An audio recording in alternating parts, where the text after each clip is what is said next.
The Union forces knew that they had a reliable source in terms of understanding and how to navigate, the kind of terrain going through the mountains and everything, particularly along the eastern shore.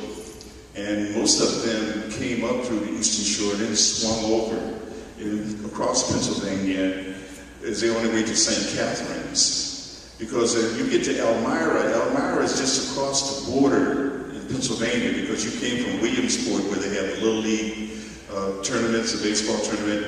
You hit from Williamsport, or you come from Harrisburg, and then you work your way up either to Buffalo, further out west, or straight up to Rochester. We talked about Shields Green earlier. That was the route that he took, because he went straight to Frederick Douglass's house.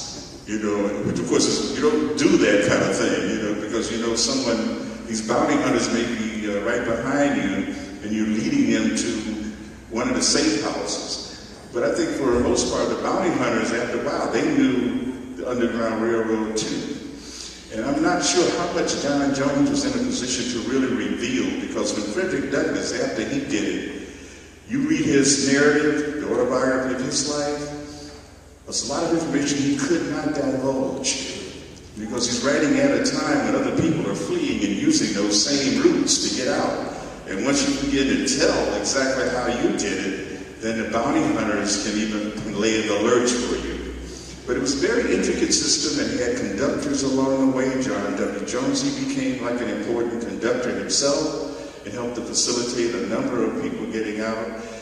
I was raised in Detroit. Detroit was the terminus. You waited to Detroit, and then you could almost swim. If you were a pretty good swimmer, you could swim across the Detroit River right to Windsor. And then you work your way into the various little towns and all, and eventually up to Chatham, Ontario, where Osborne Anderson, eventually the survivor of the Harper's Ferry, that's where he ended up.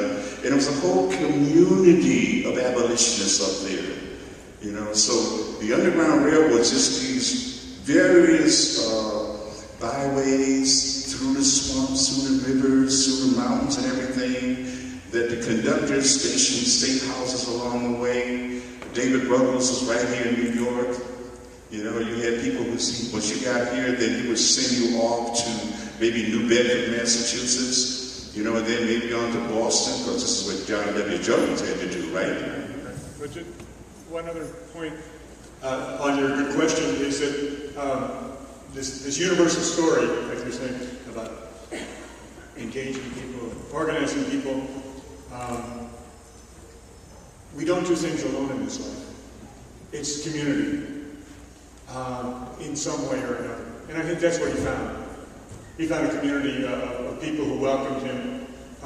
Mark Twain's father-in-law, George Langdon, protected him, and there was a community there that he felt safe and wanted to build his life. And I think that's maybe also part of the universal lesson, that we all have a stake, we all have to contribute, and there's a lot of people who will never know their names who was part of that battle and part of the community that saved and helped people. And so he found that in Elmira, quite dramatically, I think. Next question. A couple of good books. Besides I'm Sarah, I'm from Brooklyn, New York. Besides the risk of being caught by bounty hunters, what other dangers did slaves face when they were traveling? Well, one thing we found from the research that these bounty hunters, when they caught a slave, they would have to return them in good condition. So, they would catch them, but they would have to be careful that they wouldn't wound them or break their legs or something, because when they brought them back, they wouldn't get their money. Like they would have to get paid less if the slave was hurt or injured or something like that. So the bounty hunters had to be, in one sense, careful in catching their slaves, but also ruthless in capturing them. And most often when they would catch them and take them back, as punishment, they would be sent back deep south. And going deep south meant that's it, that's the end, you're not coming back. And there are all sorts of other punishments that they were given when they were caught and taken back. So that's why in the film, we have a line where we say, that we'd rather get killed than be caught. So that was one of the things that I hope I'm right what I'm saying. Professor. You give it to the professor. What am I talking about? The other dangers that people would face. Oh my goodness. Well, I think one of the concerns you have is that I was curious about it in the Jones presentation here in terms of the travel, particularly at night. You don't know where you're going, and you don't have a star to steer by. Because remember the North Star. If you had a starry night, many of them have been told to look for the North Star, and Frederick Douglass certainly utilized that. So much so that later on, from a symbolic standpoint, he named the name of his newspaper. He called it the North Star. So they had other kind of ways in which to navigate. Sometimes the trails had been marked for them previously. We talked about the quilt situation, if you're traveling by day, and sometimes even in the evening. So there's certain territories you had to be very careful how you moved, that you probably didn't want to move at all. Remember the Joneses ended up staying a whole week, in one place, waiting for that opportunity to move on. So sometimes the weather conditions worked against you. I know Linda Brand, Harriet Jacobs, she had to postpone hers because of the weather. Shields Green was waiting for the first rain to come because then you could throw the hounds off the trail. And so you traveled by water too in order to throw the hounds off, because many of the bounty hunters, they had these bloodhounds and they turn them loose and try to track down, these runaways. So you have the danger of bounty hunters. Sometimes you're going into a swamp somewhere, you're running into all kinds of whatever lives there, in terms of snakes and alligators. You had the weather conditions. As you move to some parts of the country, the winter would come in, you may be not dressed properly. What about food? What kind of provisions do you have as you move? I remember when Henry Box Brown put himself inside of a box.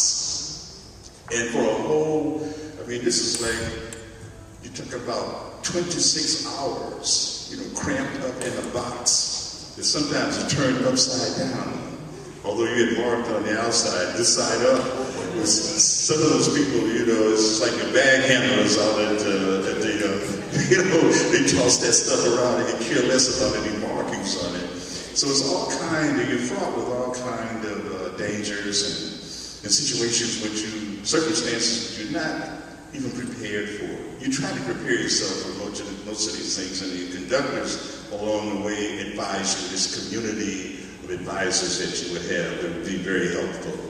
And I also want to emphasize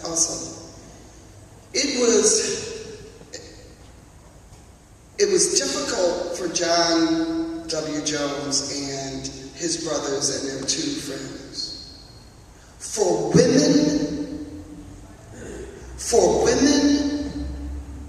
it was a living hell. It's almost how history repeats itself.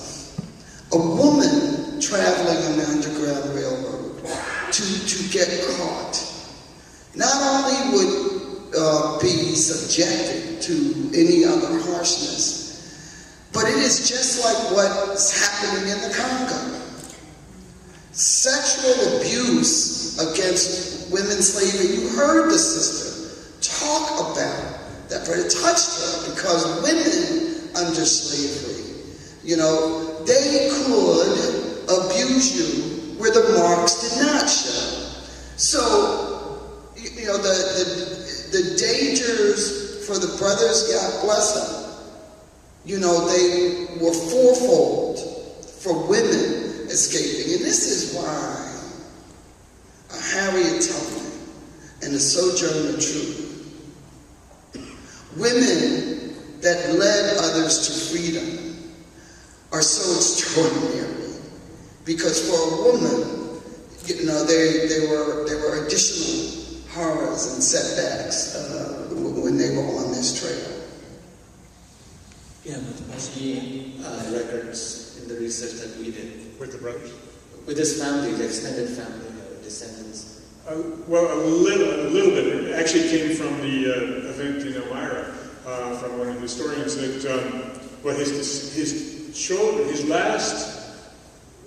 he had 2 children, I think, but the last living child was in Detroit.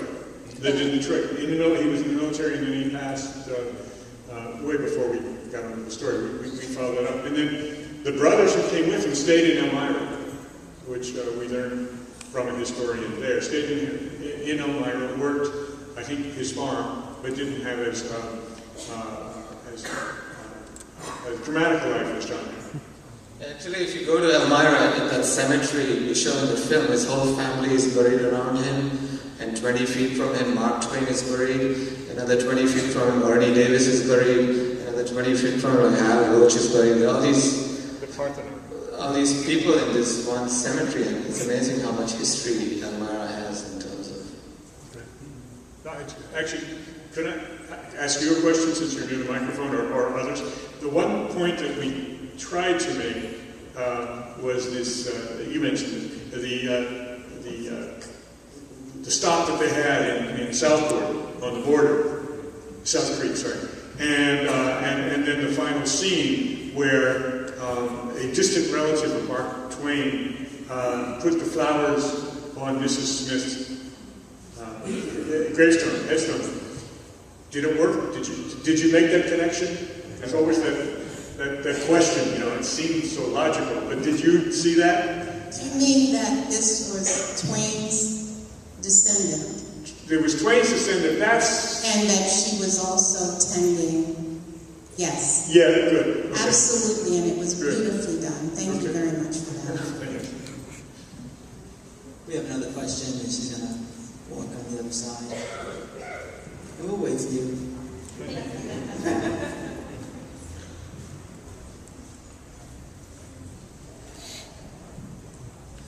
Good evening. My name is Nadine Johnson. I'm a native New Yorker. I want to thank all of you for this wonderful production. And it is just absolutely outstanding.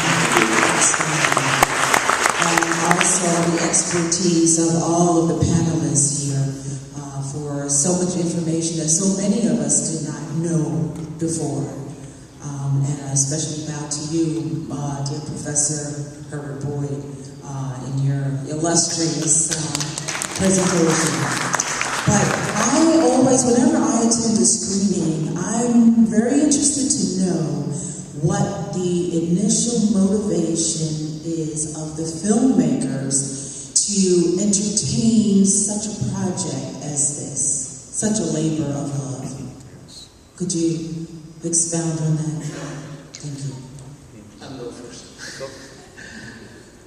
As documentary filmmakers, I think our primary motivation is to tell a human story. I mean, this is mine, I'm talking from my point of view. A human story, a story that can, even if it can bring one person in the audience to resonate with the story that we're telling, I think that's what motivates us. As far as this film goes, I think what we wanted to do with this film is to, when we started and pitched the idea to Walter, without him, we could not have made this film, was to tell his story as though we were trying to find his ghost in the wind, in the sense, do people really know him? Do people, if he walked in his footsteps, would we be able to find him in the voices or in the people that we meet along the road? So we met farmers, we met gas station owners, we met all these various kind of people. Because there's no archival material, there's one photograph, we know a loose story, there's some research material, but there's really nothing to visually tell a story. So how do you tell the story of this person who lived this amazing life? So that, I think, was another interesting thing that was challenging to tell the story. And then the story itself, it's such a inspirational story, and who wouldn't want to, any filmmaker, whether it be documentary or fiction, eventually they want to tell some kind of a story that inspires people or brings people to some kind of an emotional tension or level, and I think that's what we do as filmmakers. I agree with my colleague here, and I would just add that it goes back to what we were sort of sharing before, which is that it's John's story, it's not our story. So our job is to find that story. And we did the best we could. And we shared before some of the magic, I think, of it. But I also believe in stories as having their own magic. And you don't have to, we were fortunate to have this opportunity, but there's so many stories. We understand each other through our stories. We might have different mothers, like you were saying, but we all have different stories. Those are our mothers. I don't know how far I'm going to go with this metaphor, but anyway, I just think that stories are so important.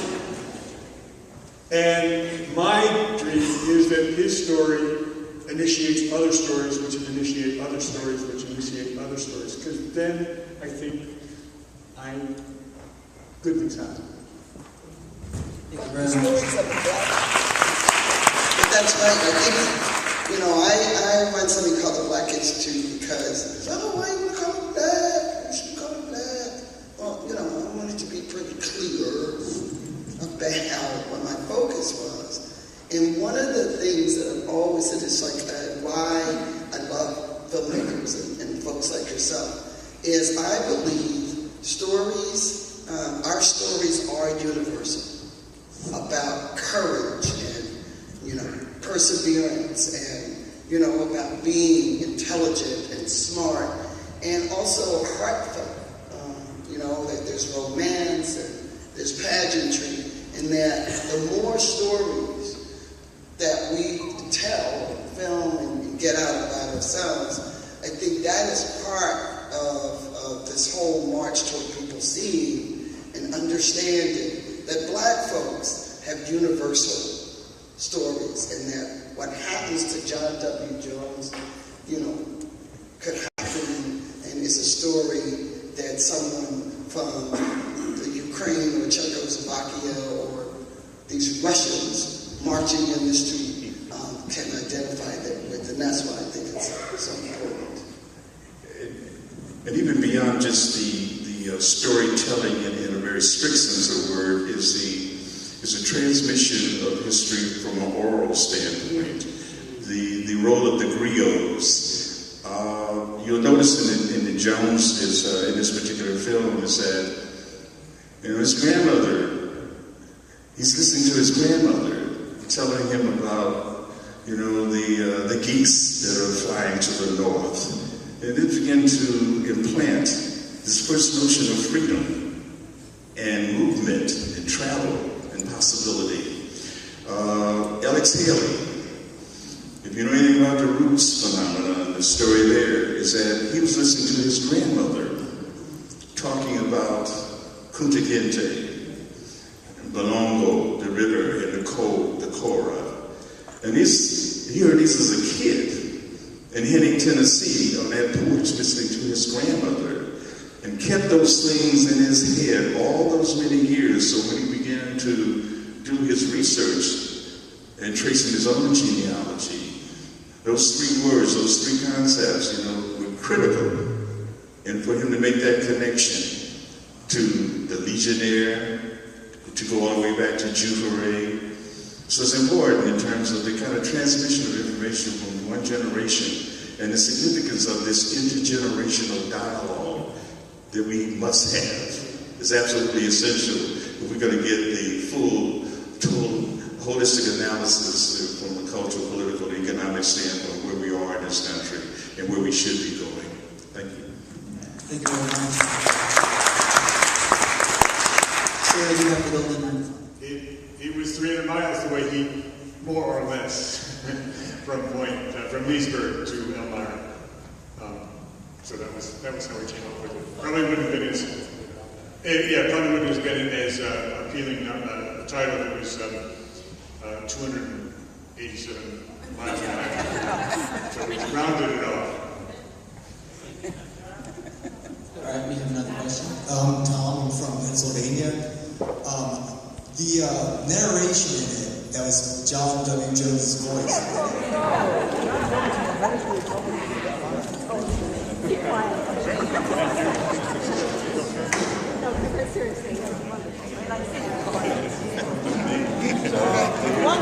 One more, please. Sorry. Mr. Boyd, one more, please. Take two. 1, 2, 3. Beautiful. Thank you. I got some pictures.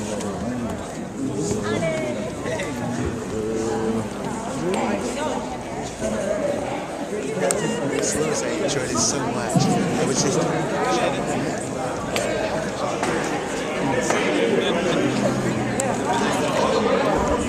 great place. That's where I made it down. okay. Thank you. I'll be in touch. Well, let me, she has my information, but I'll give you my card too.